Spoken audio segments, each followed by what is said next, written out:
So the themes that I want to cover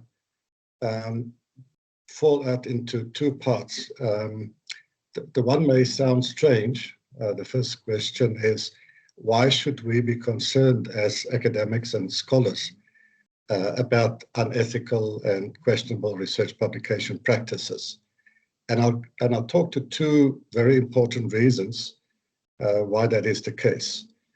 That will be the first part, slightly more theoretical, if you wish, but also showing the very practical consequences if we do not address this question. The second part of my presentation will look at three sets of examples of questionable and unethical publication practices. These are questionable editorial practices. These are typically practices that journal editors engage in, which are problematic. Then excessive publications by individual scholars, and what are the consequences of that? And then, of course, to say something about predatory publishing. Most people on this seminar may have already been exposed to various talks about predatory publishing, but in my view, it remains a constant threat, and I will devote a bit of time to that. And then I will end by talking about what we take from here and what we do from here. So the question is, why does it even matter to interrogate issues about publication ethics and integrity? And it really speaks to what I think one can call the imperative to conduct research with integrity, which very few people will, I think, doubt and disagree with. Now, a few initial comments. Ethical choices and decisions in research are more often than not made under conditions of relative degrees of certainty, uncertainty, even ambiguity and ambivalence, rather than based on clear-cut principles about what is right and what is wrong. There are many examples of that. Second related point is that decisions about what is morally acceptable in a specific instance in the field of publication and research ethics in general may range from something that is very reasonably clear. There is not much contestation amongst academics that you should not fabricate or falsify your data. That's a very clear-cut ethical principle. But then there are other decisions which are not so clear-cut and which are more ambiguous. For instance, Johann? Should the name, sorry? Sorry, there's just we're seeing a different screen now. I'm just, we're seeing somebody else's screen, and I'm not sure what's happening here. We don't see your slides anymore, so if we can maybe just correct that. They seem to be Blanche. There we are. We're back to your screen. Thanks, Jan. Okay. Sorry. Yes, please, colleagues, just please don't share your own screens. It overrides somehow the slides that we all wish to see.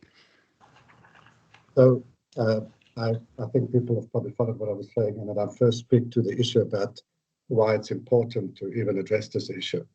So the issue about why it matters relates to the different kinds of context in which ethical decisions about publication need to be taken. So I'm talking to the second bullet on the slide. There are cases in research where,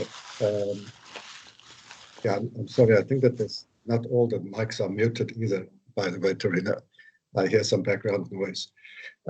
Decisions about what is morally acceptable may range from reasonably clear decisions about fabrication and falsification of data to more ambiguous decisions. So for example, something that comes up very often is, should the name of the supervisor always be listed as a co-author on a student's research paper or research thesis? Now that's not such a clear-cut issue as is the former. In general, it is the case that it's easier to test the correctness of one's decision-making when ethical principles have been codified in some form or the other, such as in the COPE. COPE is the Committee on Publication Ethics. And it has a code of publication ethics, which very clearly specifies what are generally accepted rules about ethical decision-making, or the Singapore Statement on Research Integrity. But so it's easier, but again, not always entirely straightforward. Now, if we talk about quality in science, I think there's some consensus that our first take is to talk about the truthfulness or validity of our research and our findings.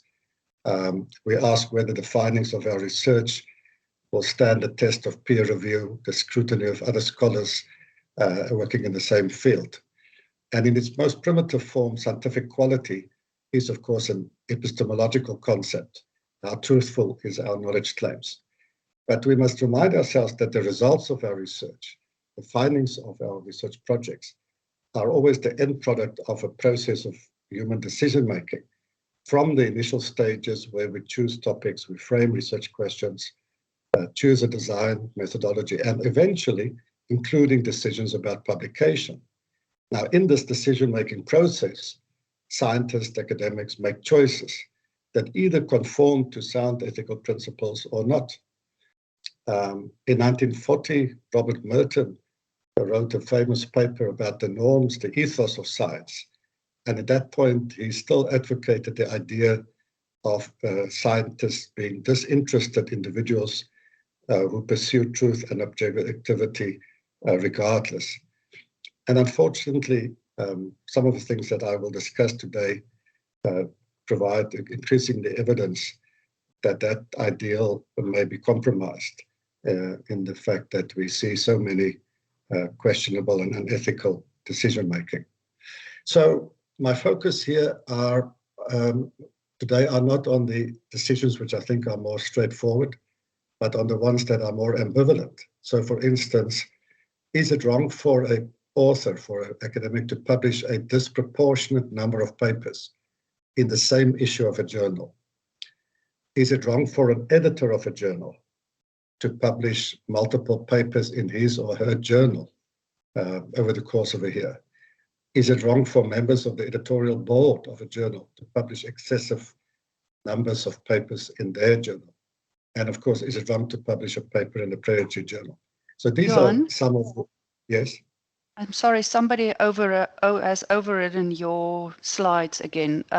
Please, if Blanche, I'm not sure you're a guest from the outside, if you can just refrain from doing that. And every time your screen comes up, we lose the slides. So, Johann, sorry, you have to, I think, reshare your screen.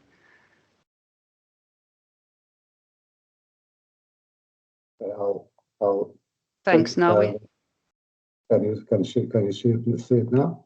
Yeah, we see it now. Thank you. Yeah, unfortunately, I can only see my screen. I can't see what happens in the background.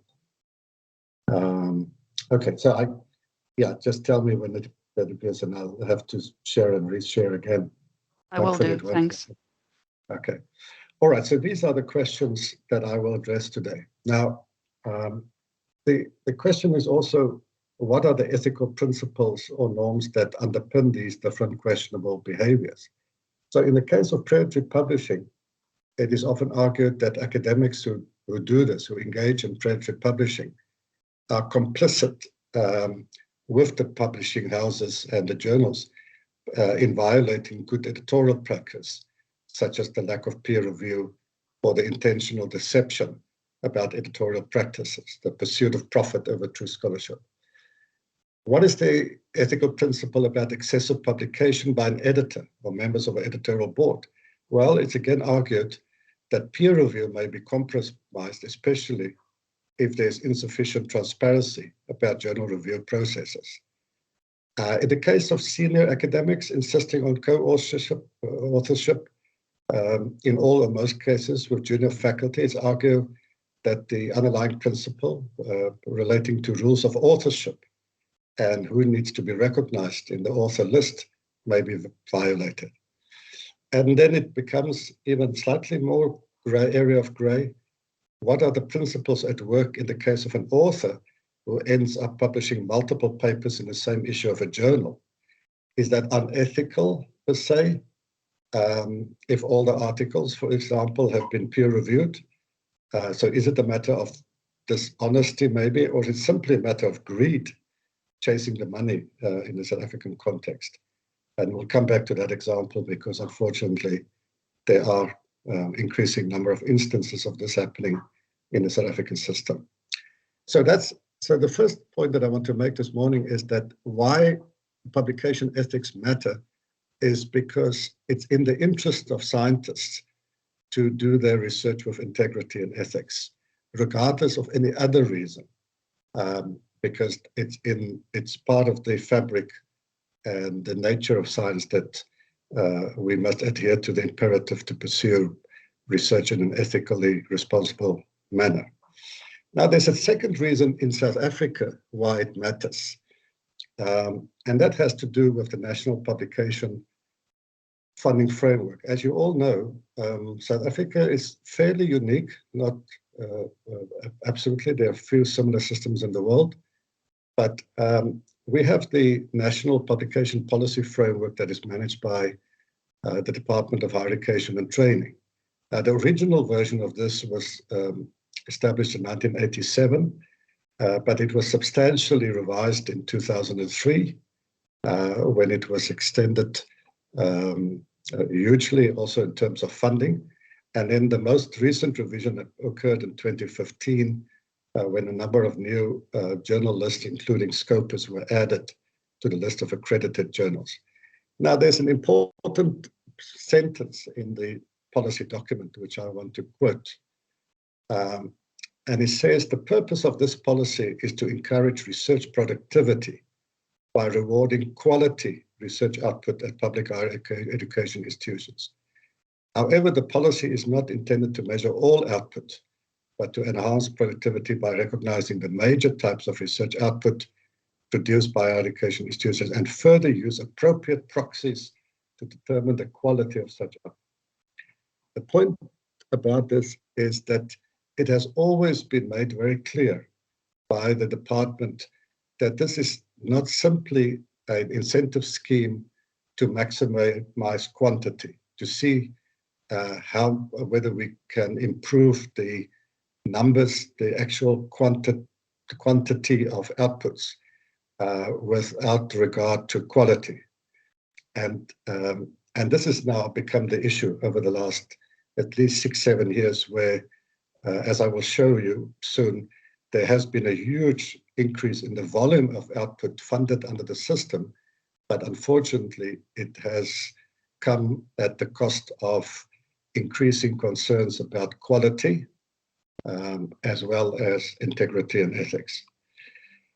So how does the publication system work? For those of you who don't know, I've given here a simplified version of this. First of all, remember that this only applies to people who are affiliated with one of the 26 public universities in the country. You have an author who produces a manuscript, and currently the DED system recognizes articles in journals, published conference proceedings, and books and book chapters. So when an academic submits a paper to any of these, step 2, 3, and 4, and there's a decision to publish it, there's an assumption made that this has been based on rigorous peer review. Now that assumption, by the way, is not so obvious for the second and third categories always. So we always assume that the journals on the lists of the department are all journals that adhere to rigorous peer review. Unfortunately, that's been shown to be not true in all the cases. Slightly more difficult to show that published conference proceedings have gone through the same rigorous peer review. And then with book publishers, the department insists on having separate evidence to that effect. Now, after the publications have appeared, then the university, of course, and that usually happens around March, April, May, checks all the submissions by its staff, including students and postdoctoral fellows, and submits the publication units in all three of these document types: articles, conference proceedings, and books, book chapters, on the the ROS system of the NRF. The next step is that the NRF, in consultation with the department, validate all the submissions. Essentially, what the NRF does is a compliance testing. They check that the submissions are, in fact, on the accredited list of journals. They check that there are not duplicate submissions by the same university over years, and etc. That pretty much happens for the journal articles. As far as conference proceedings and books and book chapters are concerned, since there are as yet no accredited list of conference proceedings, and neither is there a accredited list of publishers, the department then convene expert subpanels to evaluate the conference proceedings and the book submissions, and then decides on an allocation of subsidy, and then inform the universities. And that usually happens around December, January of the year. And then the university is allocated an amount which is calculated, which I'll just show you in a moment. So this is the process. Now, the issue about the importance of this process is to also, in a certain sense, already alert you to the fact that there are many places in this process where questionable decisions can take place. The author can be a first source of engaging in unethical behavior. The publishers may be another area of concern. There's evidence as far as step 5 that not all the universities in the country are equally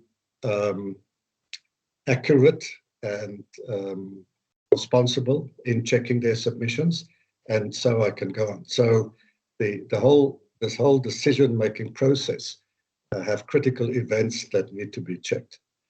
Now, going back to the point that I made earlier, I just to give you an indication, and this is not even an exhaustive list of questionable, unacceptable, questionable, unethical publication practices.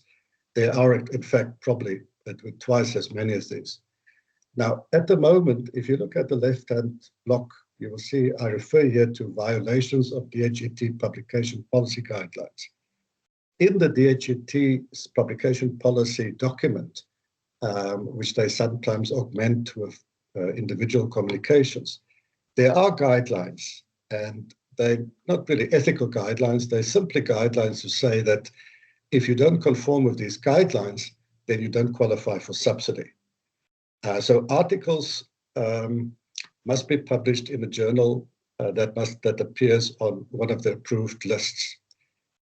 If an article is published in one of the predatory journals that the department has identified, which the department did in 2018, they sent out a list of predatory journals, then that article it doesn't matter if that journal appears in Scopus or Web of Science. If the department has identified that particular journal as predatory, then the department reserves the right to give subsidy for it. Obviously, an article that is submitted more than once does not qualify for subsidy. That happens, by the way, from time to time for different reasons. And then there's a rule which is very interesting, and that is that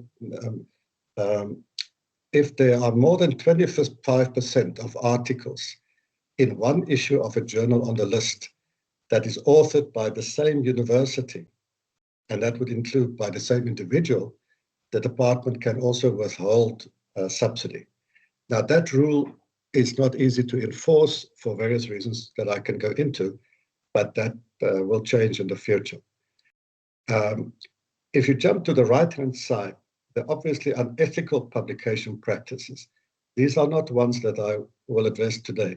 These are things like ghost authorship, where people put the names of non-existing people for whatever reasons, plagiarism, self-plagiarism, and different forms of gaming.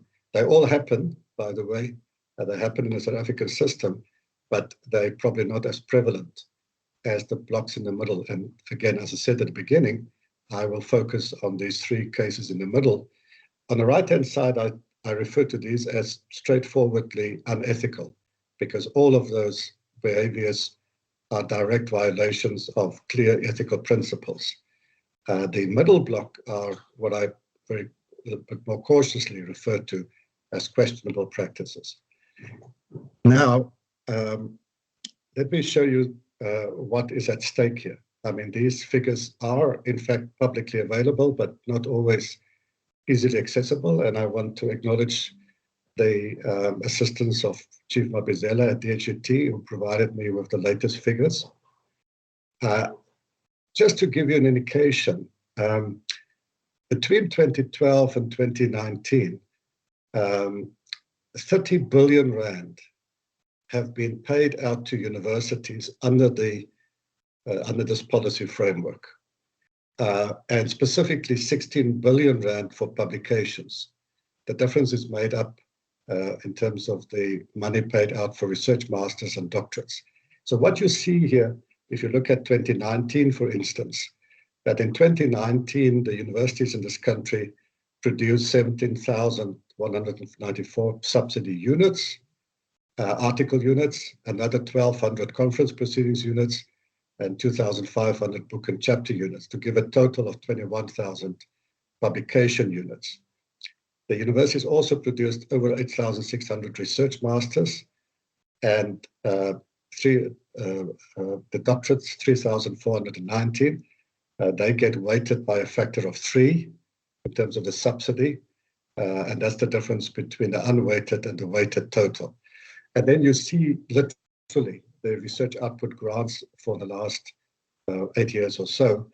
And this literally means that for the 2019 output, which is the latest available output, the department actually paid out 5.2 billion rand across all these categories, and slightly under 3 billion for research publications. The last column shows you the unit value. So basically for each article unit, research masters, the department pay out for 2019, 128,000 rand. Now, the point that I want to make is that this is therefore not only a very unique system, it is arguably the biggest funding instrument in the country for research at universities. It is more than what the NRF makes available through research grants per year. And this is just simply based on performance. I did a quick sum. Stellenbosch University have received out of this 30 billion, just more than 2 billion over the last 8 years. So you can imagine that the stakes are high, and why this is such an important fund that needs to be protected, and I'll come back to that. So why does it matter? The second reason why all of this matter is that we have to remind ourselves that science is an institution that is unique in a very interesting sense. It's one of the few, if not the only, self-organizing system in society. It governs itself. Science does not have a president or a parliament. Michael Polanyi referred to this in the 1960s as the Republic of Science, where scientists govern themselves. And that's a crucial principle because typically scientists do not really tolerate interference from outsiders, whether it's politicians or bureaucrats, about how we should conduct our business, what research we should do, which topics we should choose, who we choose to collaborate with. And the core governance principle of this self-organizing system is peer review. So this governance arrangement is premised on a commensurate social contract between science and the state. The state undertakes to provide funds for science, and will do so on the condition that science adheres to the rule of good scientific practice. And good scientific practice is inextricably linked to and built on effective peer review. Peer review pervades the whole science system, whether it's peer review of journal articles, of funding proposals, of doctoral master's thesis, promotion, whatever. So peer review is essentially the glue that keeps the science system together. In short, therefore, public trust in science is premised on science pursuing truth with integrity. So when there is evidence, and growing evidence, that the core principles of peer review are being compromised, and even worse, deliberately undermined through the unethical behavior even of a minority of scientists, we should not be surprised if the public's trust in science also diminishes. And of course, especially within the science system in South Africa, if such unethical behavior feeds off a system funded with taxpayers' money. So I just want to show you one slide, and then I'll move on to the second part of my talk. And that is that when we published the results about 4 years ago of a paper that some of you will recall about the extent of predatory publishing in South Africa, and we showed in that paper in 2017 that the government had paid out approximately 300 million rand over a period of 10 years to publications in predatory journals. These are some of the headlines of media articles that appeared in South African media. You have look at Chambers in SA Business Day, bogus academic journals undermine science. Cohen, predatory journals a threat to academic credibility. Jansen, racket science, how cheating South African academics snaffle research millions. Ritchie, the business of fake science. Thomas, African academics are being caught in the predatory journals, and Sarah Wild says South Africa has spent millions of dollars subsidizing articles in scam academic journals. And in fact, the point that I want to make is that there's one article that showed that academics do not adhere to the social contract immediately was coined and coached in terms of why should the public trust science, support science, fund science, if this is what's happening in the academic system. And by the way, there were even other commentators who called in articles for the wholesale scrapping of the funding system.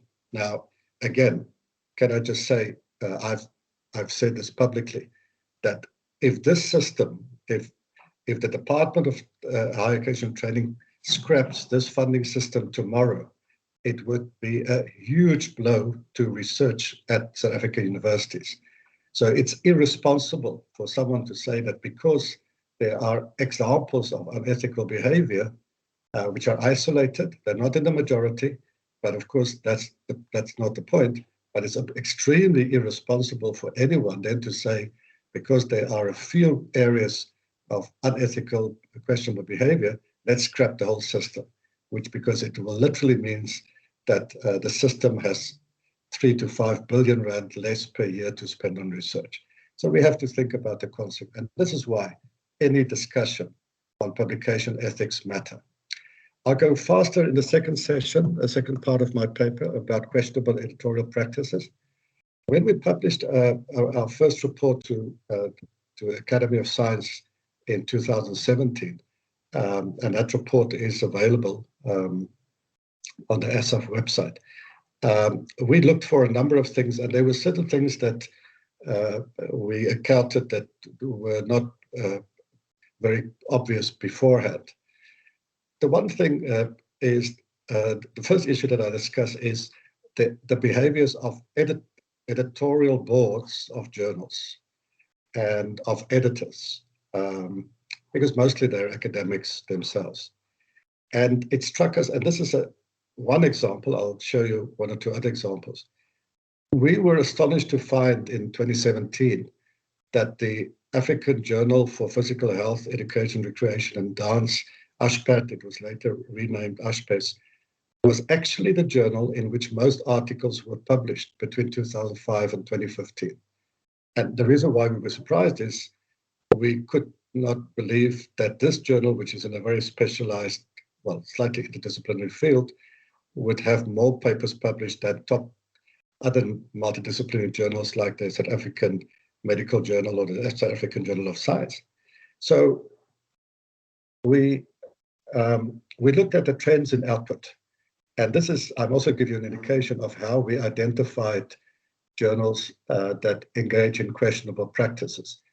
We did not claim in our report that Ashbez was a predatory journal, but we did claim that the journal is an example where the editorial board and has forsaken its duty in due diligence about peer review.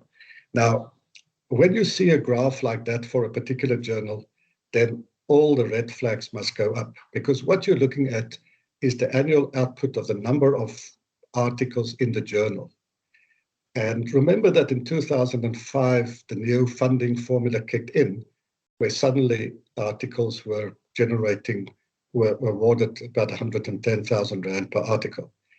And from 2011 to 2015, 2016, the annual number of papers in this journal increased from about 70 to over 300. Now, anyone who's involved in journal publishing will tell you that that's something very strange, because it means something like a 5-fold increase in the number of papers published, which means papers peer-reviewed by 2 or 3 reviewers. How do you increase your capacity as a journal to do this without compromising peer review? You need to have more reviewers, and you need to have more publishing capability. Now, we published our results in 2017, and the interesting thing is that in the last 5 years since then, it has dropped immensely, because this report was made public, and I would hope that exposing what happened at that journal was instrumental in this picture, because this is the picture that emerged. In that journal, in those 5 years that were crucial, a disproportionate number of papers were published by authors from 5 or 6 universities. They are listed there, from Univen, Northwest, Pretoria, and Popo, VUT, and so on. More seriously, we looked at the members of the editorial board over that period, and those green bars in this bar chart show that if you add up from CPUT, from Northwest, TUT, especially Univen, Pretoria, and VUT, that the editorial board members produce 64%. These are the percentages of papers produced by the people on the editorial board. So you can imagine that this was not received very sympathetically by the DHET. And this is a case where it opened up a whole new line of investigation, because even if there is no formal rule or ethical principle that says that editorial boards may not publish at all or excessively, clearly if 64% of the papers are produced, because your immediate question is, who take the decisions on publication about the allocation of peer reviewers if it's not the members of the editorial board? To take it even a step further, we then looked at the number of top authors who published in the journal. Now, I've anonymized them, but author A produced 113 papers. This author was on the editorial board, incidentally, over a 10-year period. And this same author, I think I may have switched around a slide. No, I've taken out a slide. This particular author published 113 papers, and in fact published in 1 year in 2012, 25 papers in this journal. Now you see, these are literally examples of excessive publication by members of the editorial board, but at the same time, individual authors. I'm going to skip this one, the African Journal of Business Management, which many people think is in fact a predatory journal. At exactly the same thing. You see this increase in papers over this period of time. And in fact, the editor of this journal was a senior academic at a South African university. He himself authored 69 papers in 10 years in the journal of which he was the editor at that point in time. And we flagged these issues and we said, this cannot be right, and this needs to be addressed. But we also just want to point out that there are other journals, and I still are looking at the period to 2005-2014, which we reported on. These figures need to be updated because it may well be that some of these practices have changed, and that would be good. But you can see in a number of journals across various areas of scholarship where editors of journals or members of editorial boards published large numbers of papers in the journal of which they are either the editor or the member of the editorial board. And I've engaged with some of these editors, and people have put forward arguments why that is the case. At this point, just want to show that the two journals that I've highlighted are not isolated cases. Then excessive publications, I've actually started to talk about this. This is the author that I referred to at Ashbase, where in 2012, you can see he published 25 articles in 1 year. And in fact, if I'm not mistaken, he published 11 articles in one issue. In the September-October issue of 2012, which had 15 articles, he was the author or co-author of 11 of those articles, and he's a member of the board. Okay, can you still see my slides, Trilina? Yes, thanks, Johann. Can I just ask again that all mics are muted, other than Johann's? Okay, so let me, these are all historical data. Let me, in the last instance, before I turn to predatory journals, this excessive publication in same journal issue has not changed and gone away. So I'm showing you data which has not been made public before. This is the latest data that we have for 2019. And what I'm showing you here is in descending order, the publications, the papers by individuals. Now, the authors in the second last column, I have anonymized. I've actually used their surname and their initials, so you can see the same person. So the author that is indicated as AET published 40 papers in 2019 in the same volume of Procedure Manufacturing, which is a journal that publishes conference proceedings. That's 40 papers that this person has authored or co-authored in one volume. That volume has a single issue. That same person in the same year published another 24 papers, authored or co-authored, in the Journal of Physics conference series in one issue, volume 1371, issue 3. You will see that AET down the line appears again, twice. And so I can go on. Now, you see, I mean, it raises so many questions. I have to say that what is even more worrisome is that that first issue, Procedure Manufacturing, was the conference proceedings of a conference that was held in engineering at Sun City, and the organizers of that conference was the university at which AET is affiliated. So, I mean, you could argue that this is coincidence. Doesn't look like it. It simply, and this person, by the way, AET, published more than 100, submitted more than 130 papers for subsidy in 2019. Now, the Department of Higher Education Training is aware of this because we work closely with them. But you can see that this is across different fields, and this particular malaise has started to become more and more prevalent, where individuals publish.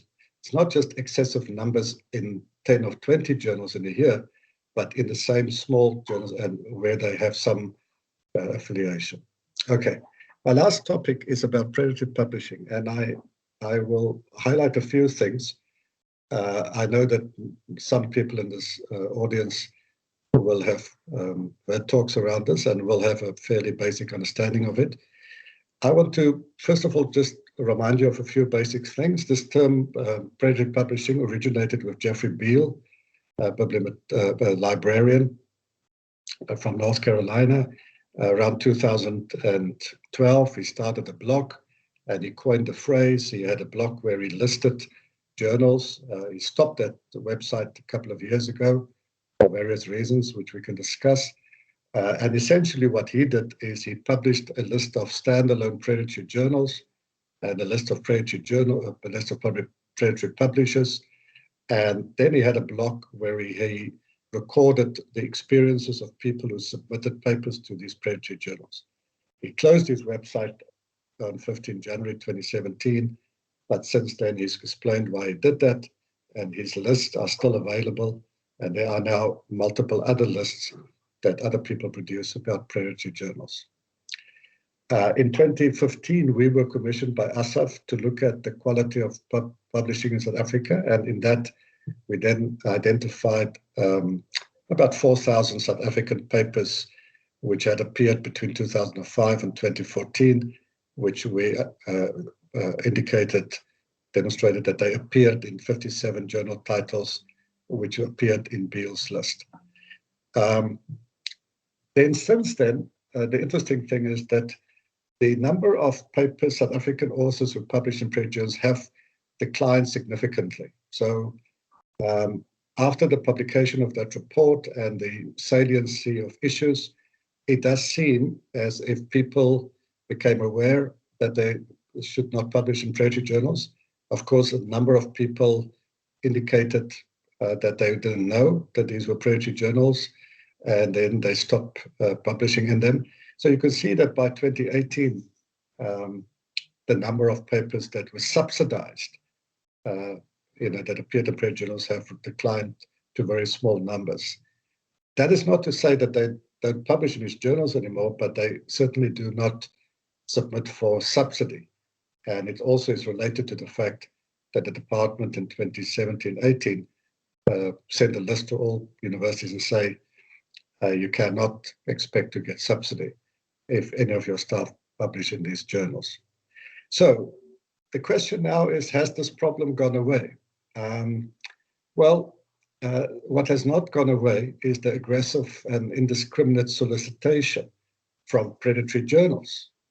I think there are many of you who would agree with me that there's not a week, sometimes even a day, that doesn't go by that you get an invitation from a journal, publishers, to send your manuscript to them, and they make promises that they will review it and publish it within 3 weeks or a month or whatever.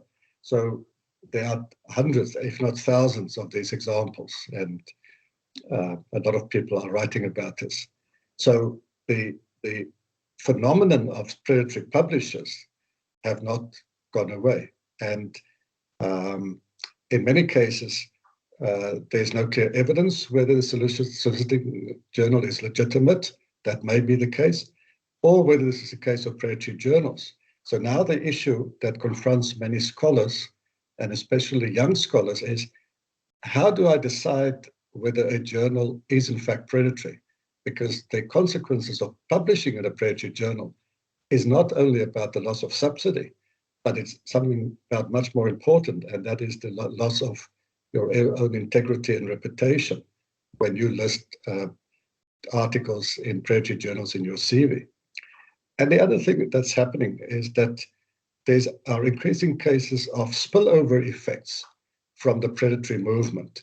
So it's not just predatory publishers of journals, it's also the emergence of fake conferences, which continue unabated, and in fact, book publishers. And I'm going to use an example. I won't name my colleague, but thank you to one of my colleagues at Stellenbosch University, who sent me this email a couple of weeks ago.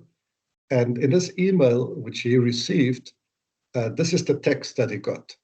So this is verbatim from a book publisher called BP International, which is not an oil company, but BP stands for book publishing. So they said, thank you for your email and interest. We can help you to publish your requested book. We've published more than 500 books. You can look it up. Our headquarters is in India, but we're also based in London. You can see our services and charges. By the way, if you go there, you can see that they start charging you to publish as soon as they accept your manuscript, even before they have any production costs. Should you need any assistance, do not hesitate. Then there's this always interesting personal comment, which is completely irrelevant. Please be safe. We wish best of health for you and your families with regards. Now, To make a long story short, if you visit this website and you start to do a bit of detective work, I can assure you, you will quickly see that this is a predatory publisher. They have no interest in publishing high quality books. I've looked at some of their titles.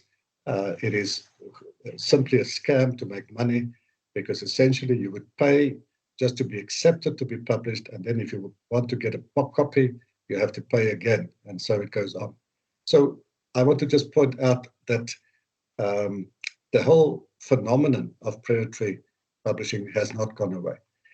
One of the big issues in these discussions over the last 3-4 years is, can we come up with a fairly standard definition of what is a predatory journal?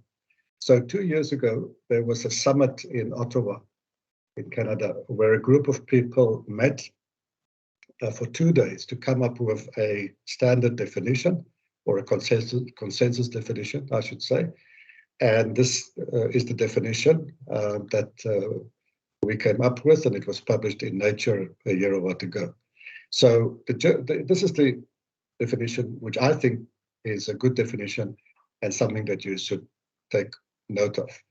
Predatory journals and publishers are entities that prioritize self-interest at the expense of scholarship and are characterized by false or misleading information, deviation from best editorial and publication practices, a lack of transparency, and, very importantly, the use of aggressive and indiscriminate solicitation practices.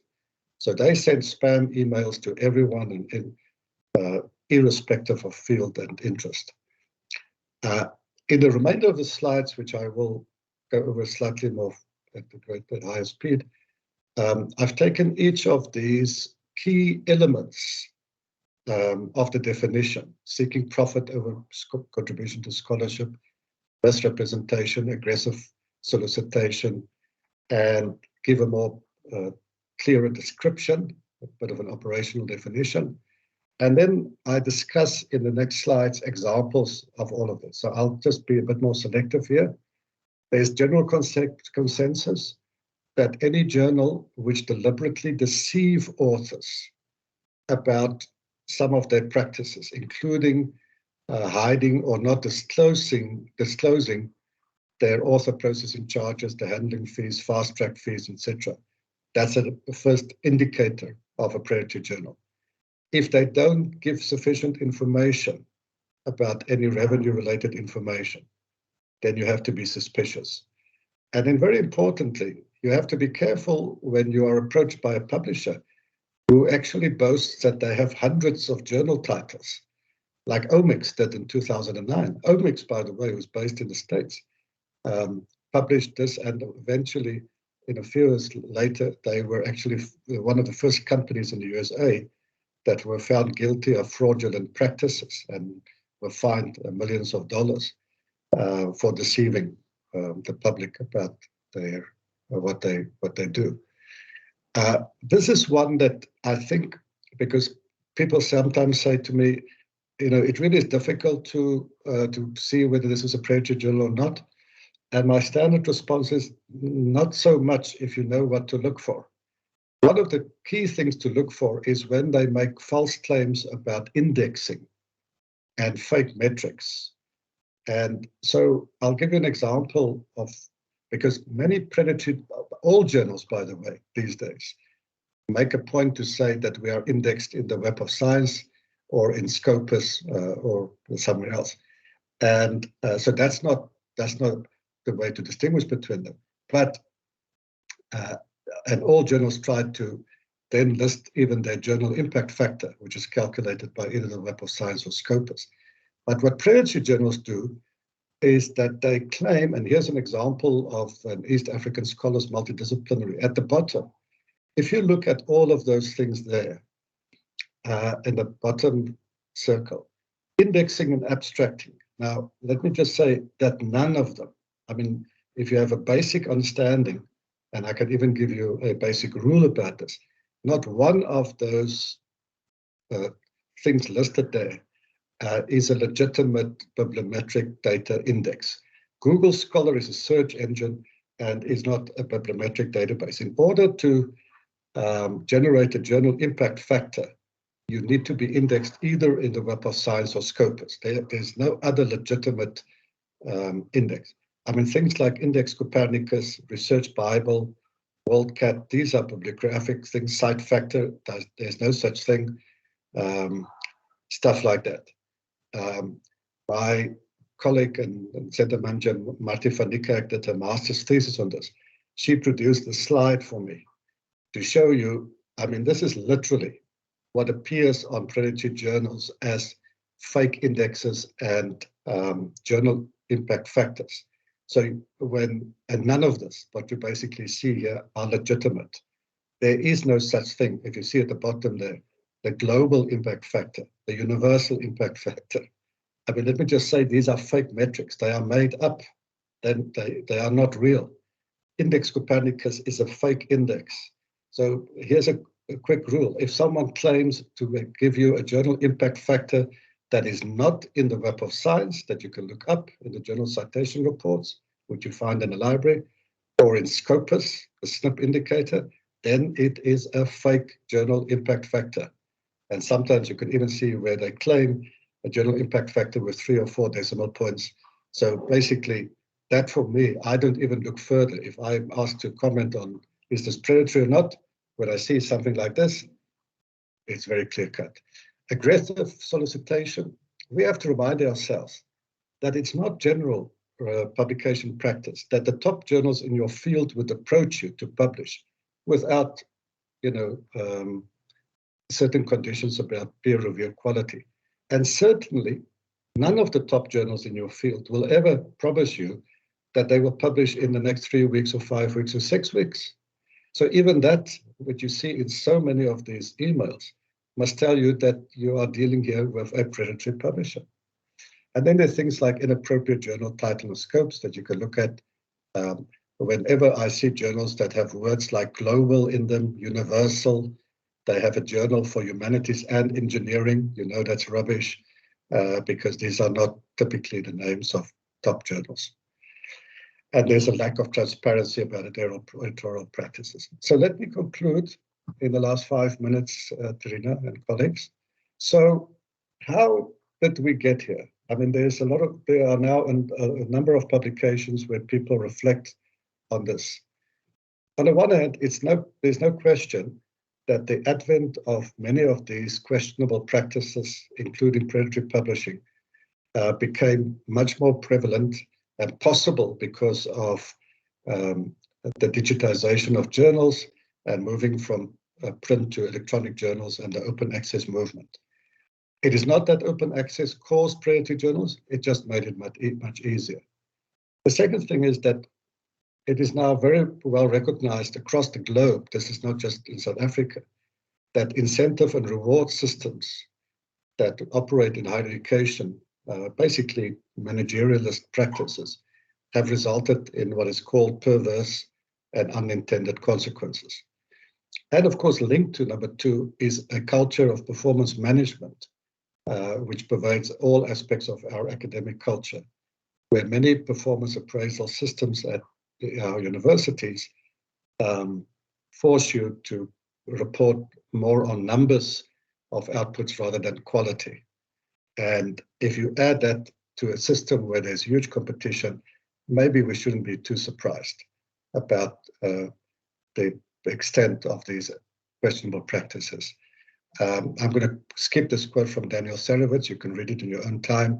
I like this quote from Kian Tomaselli, who's just published a book earlier this year, which I would recommend, Contemporary Campus Life. He's talking about South Africa. He coins the term Dementia.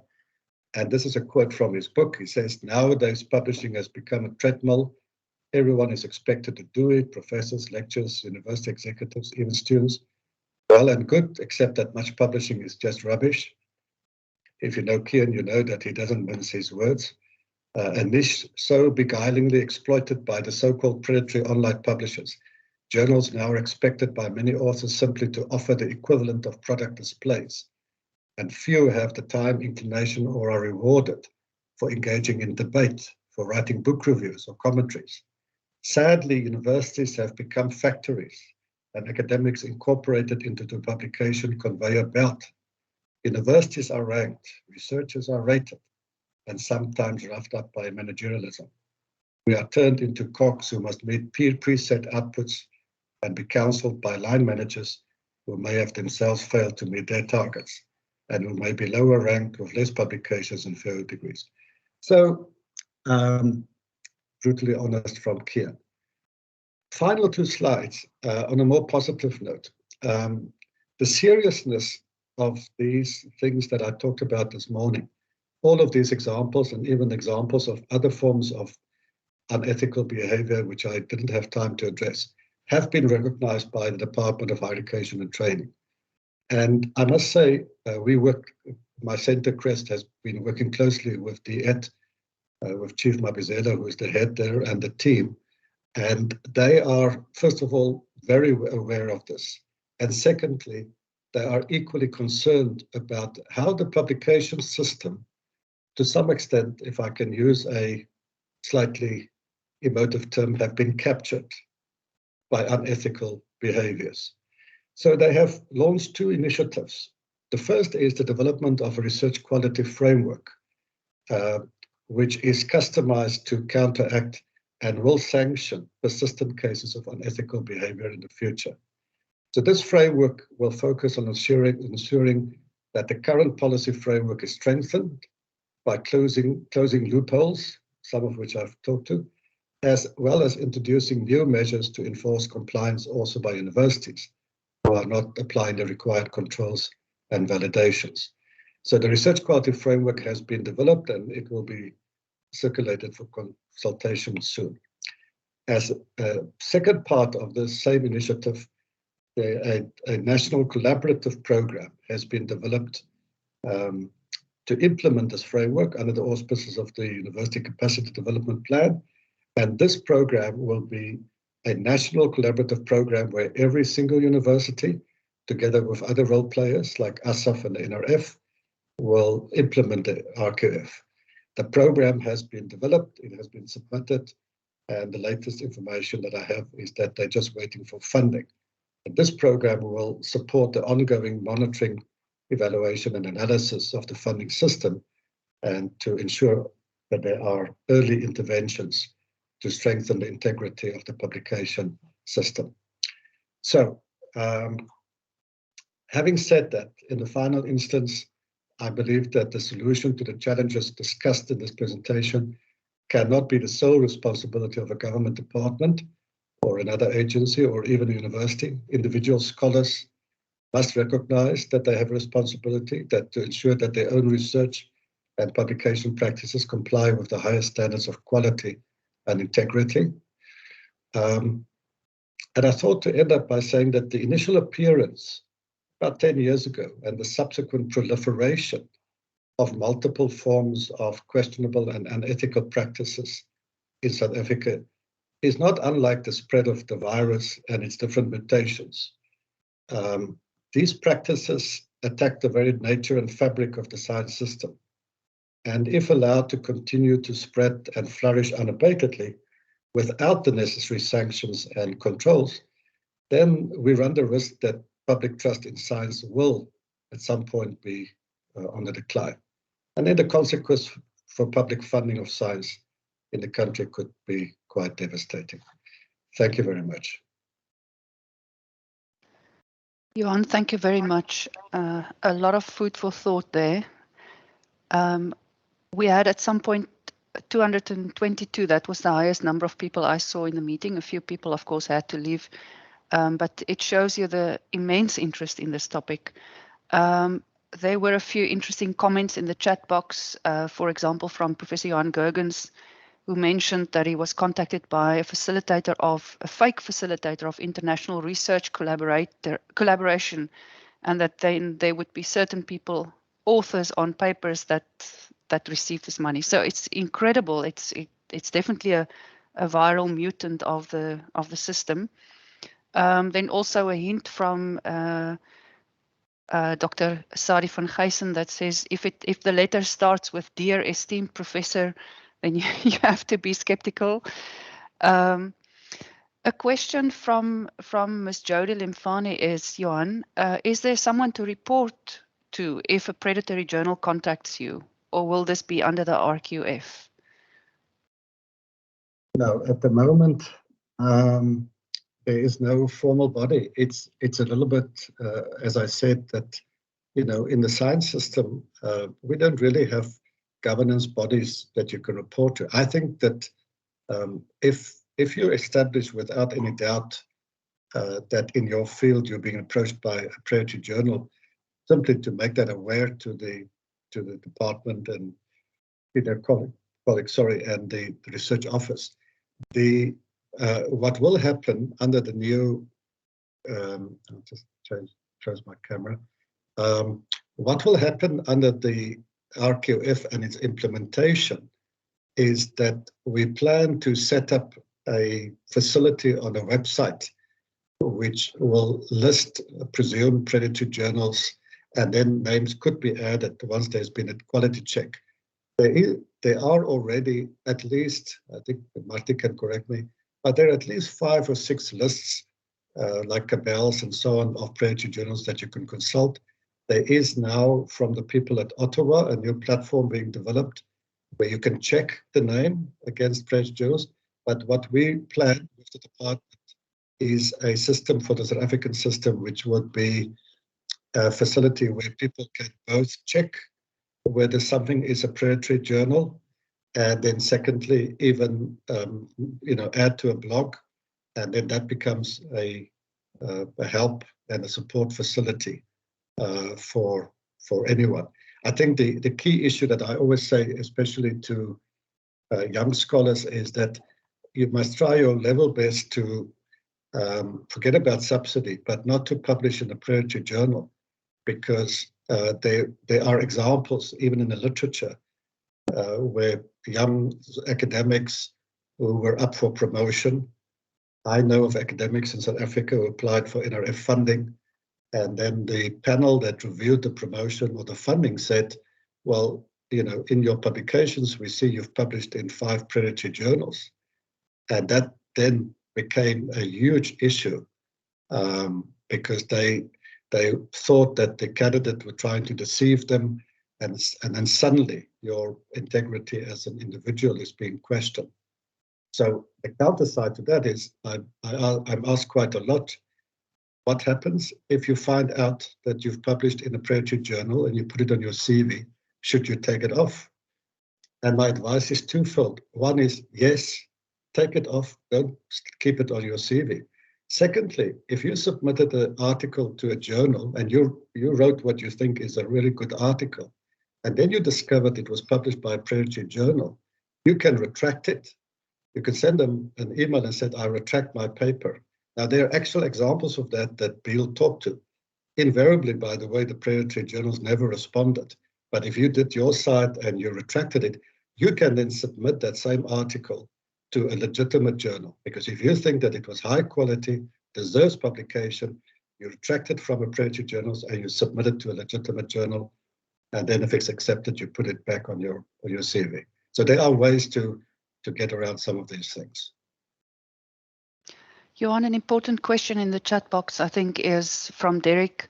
Professor Mouton, do you think that universities can play a role through their own policies in step 8 to emphasize quality and not quantity?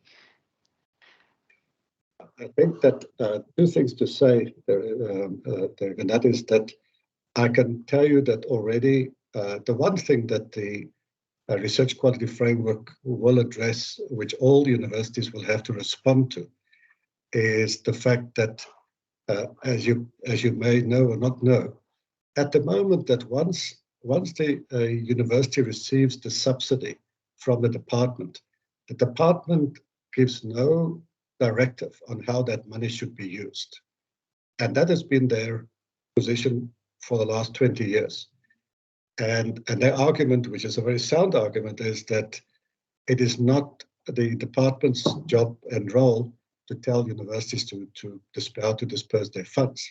However, what has happened in some cases, not at Stellenbosch, not at UCT, not at Rhodes, but at other universities, that money that people get from subsidy gets into the pockets of authors, and in some cases paid out as salaries.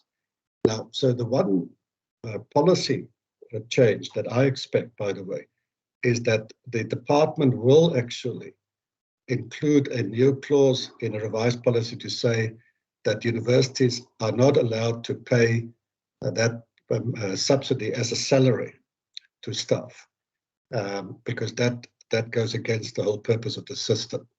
They can still decide whether they pay a proportion into your research account or do it centrally or whatever.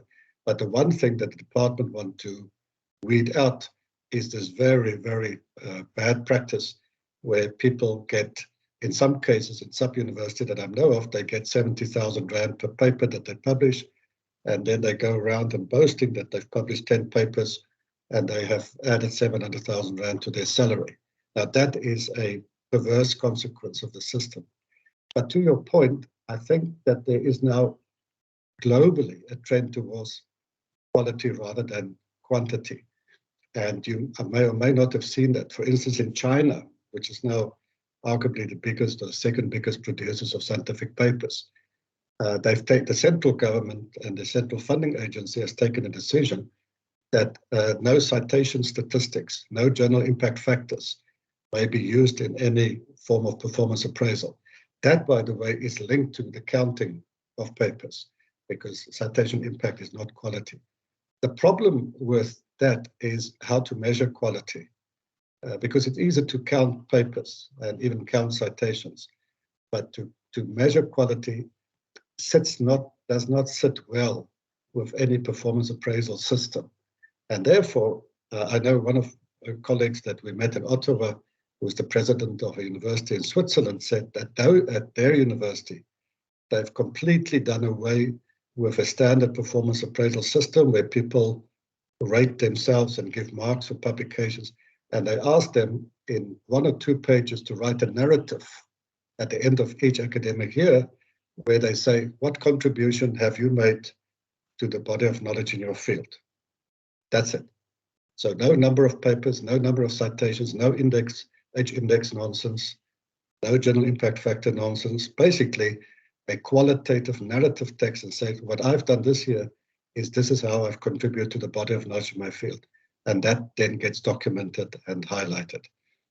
It's interesting that there is a trend now towards those kinds of responses rather than simple bean counting.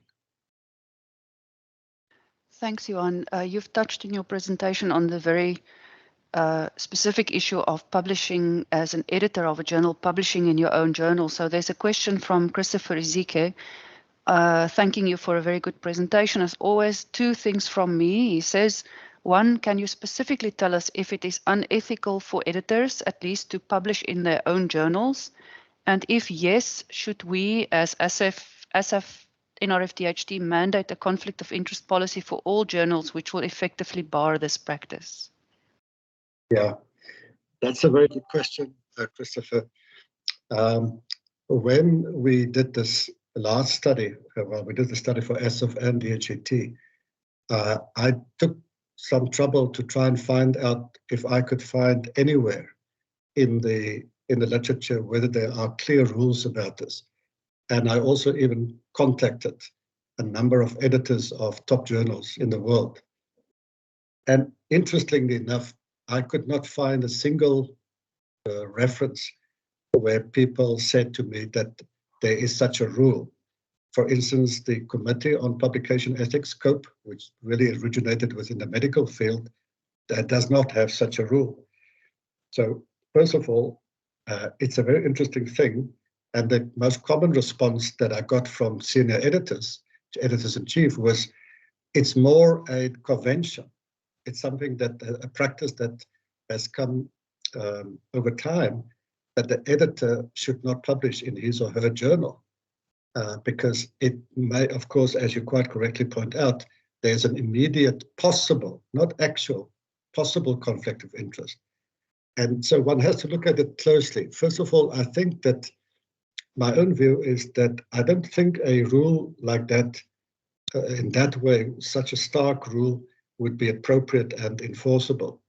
because there may be very legitimate reasons for an editor from time to time to publish either co-author or publish a review article in journal if there is complete transparency that he or she was not involved in the peer review of that article, because that is the issue, of course. And even there, one has to be careful. So it has to be double-blind review. You cannot just blind review, because it must be that whoever reviews the editor's paper doesn't know that they're reviewing the editor's paper submission. But so the point that I wanted to make was that I personally think that if you allow for a certain amount of flexibility, and if you, because it's not too difficult to establish given the data that we have, if an editor publishes one, maybe two papers in a year in the journal of which he is or she is the editor, that needs to be seen against the background of a number of things. First is, how big is the editorial board? How big is the journal? Is this a journal that publishes 100 papers per year or 20 papers a year? Because all of that starts to change the context.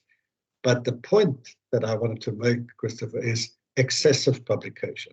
So it cannot be right that an editor publishes, like the example I gave, 49 papers in 10 years. That's on average 5 papers per year in his own journal. So this is one of, that's why, we get into this gray area where there's some ambiguity. And I think that you're quite right. I think that this is, for editorial board, something that need to be discussed, because ultimately that responsibility lies with the editorial board, where they can adopt a policy, and where it says that the general practice is the editor may not publish, but in exceptional cases where the process of peer review is completely transparent and where the conflict of interest doesn't apply, then it should be allowed. I think if we take a slightly more flexible approach and don't make a stark rule, that is fine, because this is not the biggest issue that I have with this, but it's certainly, and ultimately, let me just say that unfortunately, it starts to reflect negatively on the person at some point, because I just sometimes wonder that, how does it look on that person's CV if such a large number of papers appear in the journal of which he is or was an editor? And people will invariably ask questions when they look at that CV. So I think that there are a number of issues that need to be looked at here. Thanks, Johann. It's clear that people are still, from the questions also, that people are still worried about appropriately identifying predatory publishers and publications. So 2 related questions there, one from Dr. Walters and another from Professor Gergens. Dr. Walters asks, any comments on the South African Journal of Higher Education, predatory practices or not? And then Johann Gergens asks, please confirm that the Web of Science Journal Citation Index remain the golden standard with no risk of predatory journals if we publish in the journals listed there. Okay, so yeah, now we get to the tricky question. So on the first question, yeah, it's the African Journal of Higher Education is a listed journal, so it means that you can still publish in it. So first of all, I will not. It's not possible for me to say whether it's predatory or not, because that requires a fair amount of investigation. Let me say the following: in the South African system, there are more than 300 South African journals. I think it's about 320 journals that are identified as South African journals. They're published in South Africa, or the editorial board resides in South Africa. Of those 320, there are about 150 or 160 that are also indexed in either Scopus, Elsevier Scopus, or the Web of Science citation indexes. The others are not, and that means that the DHET lists them separately. Now, until about 5 years ago, the department worked closely with ASAF, and there were 5 yearly reviews of every South African journal that they supported. They didn't support it in the last few years, but ASAF continued with this. So ASAF, if you go to the website, produces from time to time reports on the quality of clusters of journals, like the education journals. So they've actually recently, if I'm not mistaken, published a report in which they reviewed about 20 related education journals, which include the SA Journal of Higher Education. Now, I've worked closely with Asaf, Susan Felsman, and that team, because I think that their methodology is flawed and needs to be strengthened, because they use a panel of people, and sometimes the panel are not necessarily expert in scholarly publishing and bibliometrics. And it's only in the last 2 or 3 reports that they've even recommended that a journal be de-accredited by the DHET. And then, of course, it's up to the DHET to de-accredit the journal. So the department has de-accredited, taken a journal off its own list. Of course, the department cannot take off any paper that's in the Web of Science and Scopus. And so that raises other things. What happens if there's a journal which on all the criteria is not a good journal, may even be a predatory journal, but it's indexed in the Web of Science or Scopus? So our recommendations under this new research quality framework is that every single South African journal, irrespective of where it's indexed, be reviewed every 5 years to ensure both quality and integrity. Now, you see, this is where it gets tricky, because there's certain things that you can immediately see evident is problematic about the journal. Some of the things that I mentioned. Poor quality is much more difficult to identify, and poor quality depends on the quality of the peer review and actually who is being asked to peer review the articles. And so we've made some recommendations about that hopefully will address some of this, because the concerns that you may have about a specific journal range from a journal being simply not a good journal to clearly a predatory journal, and in between there are different shades of things. Let me rather take another example, which you have a journal like Alternation, which is published at UKZM. It's well known that it basically more than 50% of the papers that appear in that journal are published by members of the department at the journal that publishes the journal. So effectively, it's an in-house journal. And then the question is, it may well be. I mean, I have no reason to think that all of the papers published in that journal are high-quality articles. But then there's a bigger issue. Should the public taxpayers, should the system basically pay funding? Because that funding goes back to the department who publishes it. So should we support in-house journals where a few people benefit from the subsidy that they get? So I just want to say, in terms of the first question, that, yeah, I think that what we intend to do with the new framework is to level the playing field. And I've developed for the DHET what is called the Journal Quality and Integrity Index, which has something like 15 indicators. That will be sent out for consultation. That will be people will be asked to comment on that, hopefully in the next 3 months. And hopefully then we become more transparent about why are we questioning certain journals, because this is not the first time that I hear questions about these kinds of some of these journals that you mentioned. So sorry, I've forgotten the second question, Terina. This was just a question from Johann asking about the Web of Science. Is that the golden standard? Yeah. Well, it depends by what you mean. Let me just explain. So they're essentially the Web of Science, which is now owned by Clarified Analytic, by the way. It's a venture capital firm in Malaysia, somewhere there. Used to be owned by Thomson Reuters. And before that, it was just owned by the ISI, Eugene Garfield. Now, the Web of Science is a bibliometric database. And the other major bibliometric database is Scopus, which is owned by Elsevier. There are subject-specific bibliometric indexes, but these are the two that are generally accepted in the field of bibliometrics. to be fairly high quality databases. So I don't really distinguish between the two. There's a lot of literature where they are compared. I would say on the whole, the quality of the indexing and the checks and balances that they implement are very similar. The Web of Science is older, going back. It has 3 citation indexes, as you know: science citation, social science citation, arts and humanities citation index. Only the journal impact factors for the first 2 indexes are calculated. It indexes in the region of about 16,000 journals. And then you have Scopus that indexes about 22,000 journals. There's a huge correlation between the two. About 80% of journals appear in both indexes.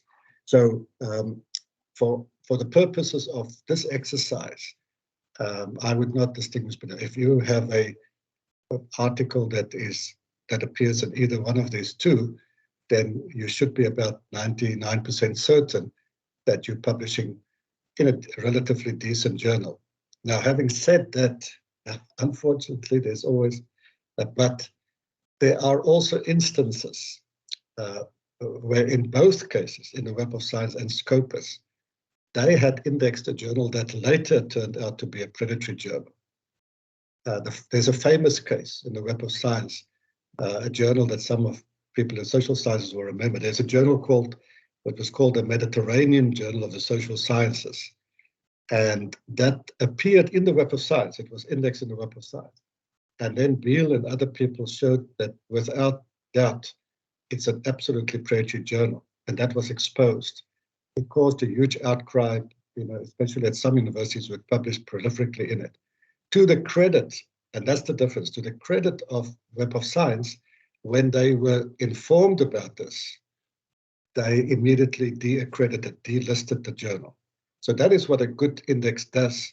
They, even if their own checks didn't pick it up, they will listen. And they have since then, I'm told, they have tightened their checks. They have the advantage, the Web of Science has 70 million records. They have the advantage that they can check a lot of things. They can check where authors start to publish excessively in the same journals and so on. And Scopus, by the way, I can tell you, unfortunately, even slightly more cases of predatory journals that were indexed in Scopus and then Elsevier took them off later. There is a bit of a concern at the moment, by the way, don't want to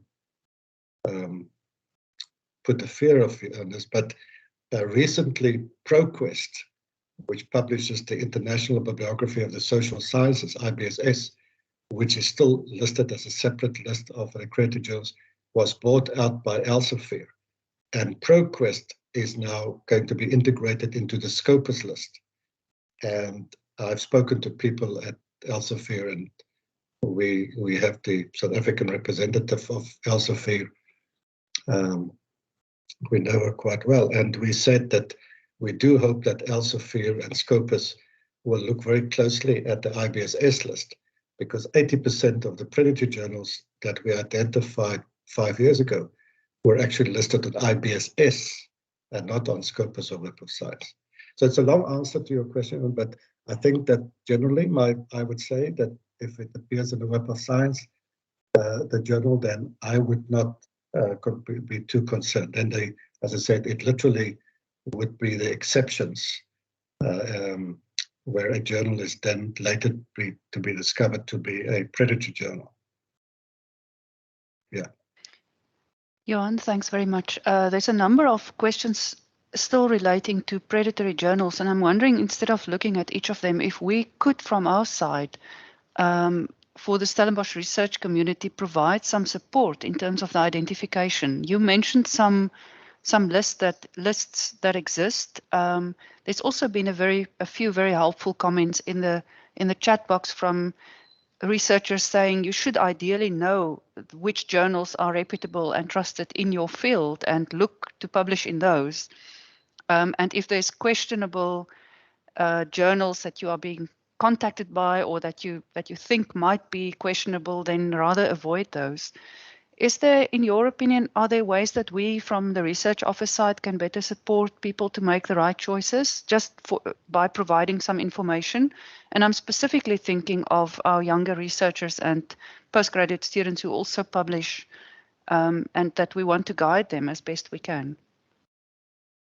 Yeah, I think, well, first of all, maybe just if you can post again the SciBite issue that we sent out a few weeks ago, Verena.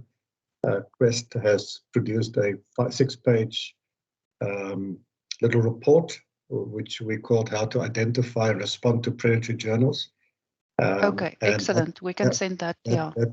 That includes some suggestions. But I think in general, I think what the one person said is quite correct. I would say that any self-respecting established scholar on this call knows which are the top 5 to 10 journals in your field. I mean, in a similar sense, that's one definition of a scholar. No, I mean, so if you're a young academic or you're a PhD student, then your supervisor or senior colleague, and if you were to ask them, in our field, which do you regard as the top 5 or 10 journals to publish in? They should be able to just name them just like that, because they've been working in this field for 20, 30, 40 years. And that's the one thing that you learn, which are the top journals. So the first thing is to, exactly as someone says, aim to. Now, the problem there is, I mean, I have some sympathy with young academics, because the top journals in the field are also the same journals, which sometimes take 6 to 12 to 18 months to accept a manuscript. So it's very difficult in the top journals to get published very quickly. And so this is now where the dissonance starts. On the one hand, we want all our colleagues and students to publish in the top journals in the field. At the same time, we put pressure on them to publish. And the performance appraisal at the end of the year will say, why have you only published 1 paper a year and not 3 or 4? Now, in order to get to 3 or 4, then when they get an invitation and says, oh, we'll publish it within 6 weeks, they think, well, that's the answer, no? So the problem is at a systemic level, is that we can't have both. We must be careful that we have to give good advice to young academics, where if they can't publish in the top 3 or top 5, then you have to advise them on the next best 5 or 10. So that's the one thing. There are multiple journals in every field. There's not in total between Scopus and Web of Science, there are more than 26,000 journals across all the fields. And in most fields, there are 200-300 journals that are listed per category. But I think the other thing is quite right. In that SciBite thing that I sent out, I said, you must just be immediately suspicious when someone invites you, when someone approaches you, because that is not the norm. Can you imagine that journals such as Nature or Science or the American Sociological Review or Physics Letters will send you an invitation to publish in them? Of course it hasn't happened. This is not how the science system works. So the mere fact that you get approached and invited, and as someone said, starting with a flattering comment, that's when I pretty much delete that email, because I know it's coming from a predatory journal. This is not how the science system works. The only exceptions when people get invited are to special editions of journals, and then they will tell you what is the editor of the special edition, and you can look up what is the reputation of the editor. But journals, as a rule, do not invite individuals, and they certainly do not make promises about quick turnaround. That you don't even have to look for any other sign. If you get that, I'm afraid, doesn't matter how chuffed you are, how our egos are great because we've been invited.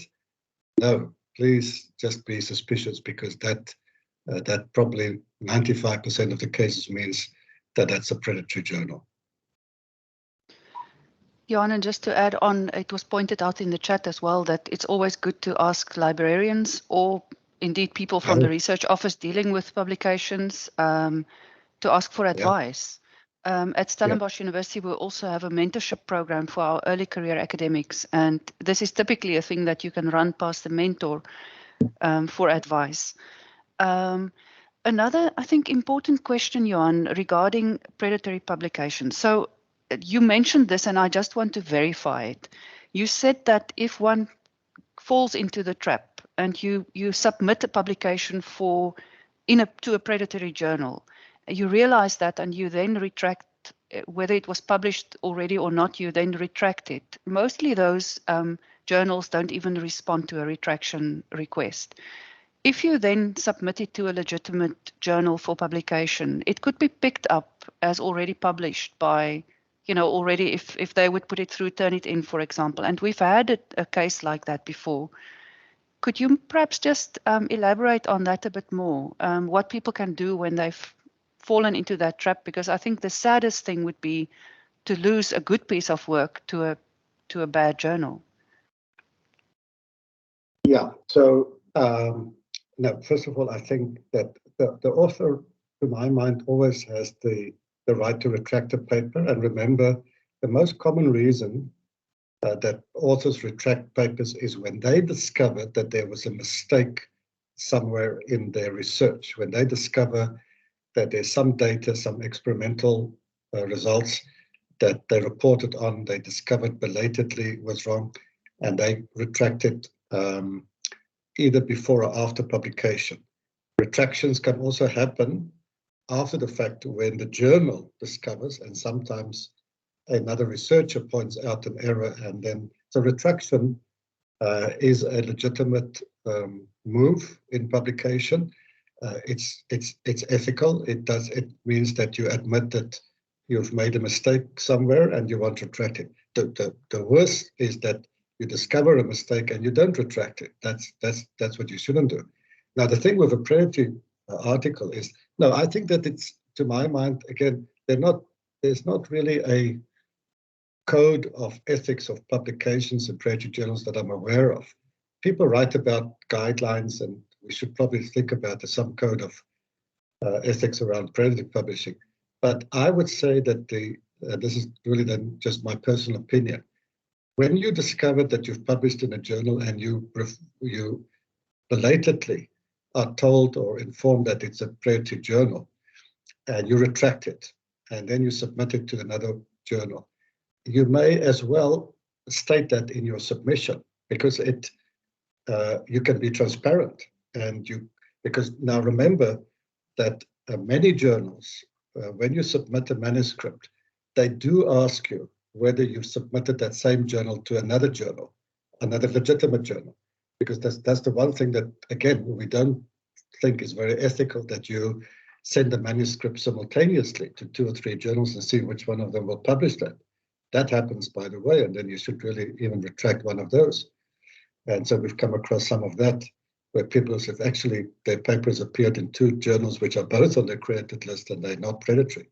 That's self-plagiarism, by the way. That's the technical definition, where you publish your paper in another journal, exactly the same paper, and self-plagiarism is not acceptable behavior. But I would then, for the new journal, make it very clear and say, if they ask, have you submitted to that, and say, yes, I have, and I've discovered it's a predatory journal and I've retracted from them, and I now want to submit it to your journal for proper peer review. So I think, if you play open cards with them, then that will not be held against you. If it's a good journal, they will submit it to proper peer review. And then you're quite right. If Turnitin or other way people find it out, then you've covered yourself. The irony, by the way, is there's another subculture developing where people are publishing hugely in predatory journals the same articles in other predatory journals. So that's why you have to disavow yourself from any articles that you publish in predatory. And citations, that's the other thing. Because you see, if you publish in a predatory journal, it still means that someone can cite your paper if they pick it up in Google Scholar. And so that's why as soon as you discover that you have unfortunately ended up in a predatory journal, you want to get that out of that. Now, they may not take it out, because predatory publishers, by definition, has no interest in peer review and in ethics. And they don't really publish your journal, remember? They list it on their website. So they look like legitimate published journals, but they are not legitimate journals. You and I can start a predatory journal tomorrow by opening a website and call it the Universal Stellenbosch Journal of Humanities, and send out things, and there's no one that can prevent us from doing that. So you have to realize that predatory publishers are in fact scamming people, and that's why it's literally a form of scientific fraud. Thanks, Johann. A slightly more philosophical question that appeared in the chat box from Professor Karen Essler was about the current trend that we see in terms of the development of anti-vaccine sentiments. And the question, is this a sign mistrust in science emerging? Any comments on that? Oh, yeah. I mean, I think that, I have my own personal views about the vaccination, anti-vaccine, so which is not pertinent. Yeah, I think that certainly in our chair in science communication, people like Marina Joubert and Francois van Schalkwyk have published papers about how misinformation erodes public trust in science. So obviously, the analogy with what I talked about this morning is that there are many places, there are many areas where the public's trust in science can be eroded in different ways. Certainly, I think that's true that when prominent scientists make claims which sounds outlandish and which are not supported by their peers, then that could lead to undermining public trust. We must recognize there's a whole field of study in sociology of science that looks at science advice and expertise advice. What we know from science advice is that scientists don't always agree, of course, on how to address a problem and what is the best course of action. But you do that in open forums and through peer review. So my analogy was simply that if we don't protect specifically the publication system by ensuring that people don't abuse it for their personal greed and personal CV building and personal promotions, then that is yet another site where the public can say, why that 5 billion that the universities get per year, that could much better be spent on housing and addressing poverty. And you see, that's the point that I'm making, that the public generally trusts the scientist, not just to do the right science and to do it methodologically and epistemologically sound in a sound way, but they also trust the scientists to police themselves and to do it with integrity and ethics. And these cases that I discussed are symptoms.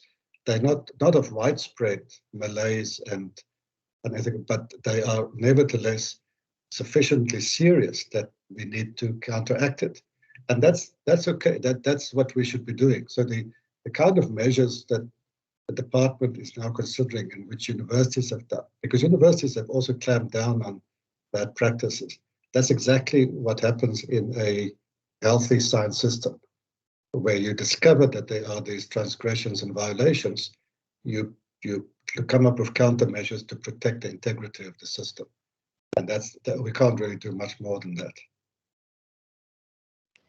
Thanks very much, Johann. I think maybe as a last point, just to close off this session, touching on two things highlighted in the chat box. The one was a question around local journals and local journals that are legitimate and working hard to maintain integrity.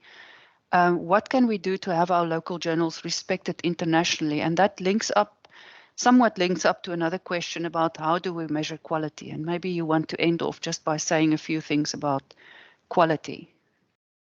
Yeah. So, first of all, I mean, I have had a few emails from colleagues in the recent months as well about this issue. And let me just say, I think that first, as a matter of assurance, that the people that I work with the department are equally concerned about issues about quality, not just about quantity or ethics on the other side. Now, quality, first of all, is one of those concepts in science which is very difficult to define in terms of, other concepts. In philosophy, we sometimes talk about primitive concepts, where it's a concept which you can't really easily define in terms of proxies or other indicators. But usually, I think the big issue that we say is that the way to establish quality in science is through peer review.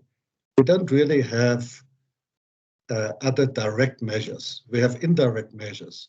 But if you think about this, I usually tell people, just think about how we assess the quality of our students' master's and doctoral theses. We get 3 good reviewers, international reviewers, and they assess essentially the quality. So basically, they are asked to look at things like originality, contribution to the body of knowledge, and then such criteria as logical coherence and et cetera, et cetera. Now that's quality. And in order to assess the quality of a piece of scholarship, there's no quantitative indicator. Citations are not a measure of quality. The H-index is nothing to do with quality. So, and impact is something else. The fact that the research makes a difference, which is fantastic, again, is not so much an issue about quality, but its potential contribution to a societal issue. So the core of establishing quality still, fortunately or unfortunately, but I think more fortunately, depends on peer opinion. Now, of course, it then all depends on the quality of the peer reviewer. That's the big thing that we're concerned about. So people have written thousands of papers about peer review system, and we know that there's shortcomings to the system. They're well documented. They are articles that have documented the bias that comes from old boys networks, the bias against young academics, the bias that comes from people who compete for the same funding, stuff like that. And many of these have been addressed by funding agencies. So there's no real substitute for a peer opinion. And so that same principle. Now, the problem that you have with the publication system is that when you produce 20,000 publications, as we do, you can't send out 20,000 to peer review. You have to trust the system. Now, the system, it has gone through a system of peer review, but it's published through journals. So what you need to do is to check on the peer review mechanisms. And that's what the research quality framework will do. Essentially, editors of journals will be asked to say, okay, you, without divulging necessarily the names, but you have published 100 papers, how many reviewers have you used? How many were international? How many have you used more than one time? And stuff like that. So you want to check whether the procedural mechanisms are in place that typically would ensure high quality peer review. Now, for local journals, just as a last point, what makes it problematic is sometimes, and we have started in our last report to the department, started to develop a typology of South African journals, because South African journals which appear on the accredited list range from journals that literally only publishes about 15 to 20 papers a year, to some of them publish 300 papers a year. So now, it ranges from niche journals. A good example is the Journal for Contemporary History, Erodes Geschiedenis. So this is a niche journal. We have many niche journals. And then you have big multidisciplinary journals like HTS and SA Medical Journal, SA Journal of Science. And the dynamics are different. The audiences are different. And you have journals that are produced like this. The very good example is the South African Journal of Oenology and Viticulture, which is produced here at Stellenbosch by our people who have the only department of wine and the wine industry. So that journal, by the way, is indexed in the Web of Science with a very laudable impact factor. And why is it the case? Because we looked at the journal. It is that 80% of the people who publish in that journal are actually not from South Africa. So what we have is a locally produced journal, but it has an international profile because the contributors come from all over the place. and the editorial members reflect that. So this notion of what is local and what is foreign needs to be cross-validated against what is international and more localized or parochial. What we don't want are journals that only produce papers for a small group of people who then benefit, and there's not a bigger audience for that. And that requires just ongoing monitoring and evaluation. There is no intention, because I spoke to someone who sent me an email about this, there is absolutely no intention with the research quality framework to necessarily reduce the number of local journals indiscriminately. No, the intention with the research quality framework is to make sure that all South African journals, wherever they are, published and indexed, and how big or small they are, and which audiences they serve or not, that they all conform with a set of acceptable criteria about quality and integrity. And that by the way, is that must become the guarantee that the system is actually looking after itself. Thanks very much, Johann. I think I'm going to close off the session at this point. There's been lots and lots of thank yous pouring in the chat box, and indications that people have really gotten a lot of value from the system, that they see it as very informative. So Johann, from all of us, thank you so much for your time, and thank you for your insights and sharing that with us. We really are privileged to have you so closely affiliated with us, and I think your center will continue to play an enormous role in supporting research integrity across the higher education sector in South Africa. So we really appreciate that.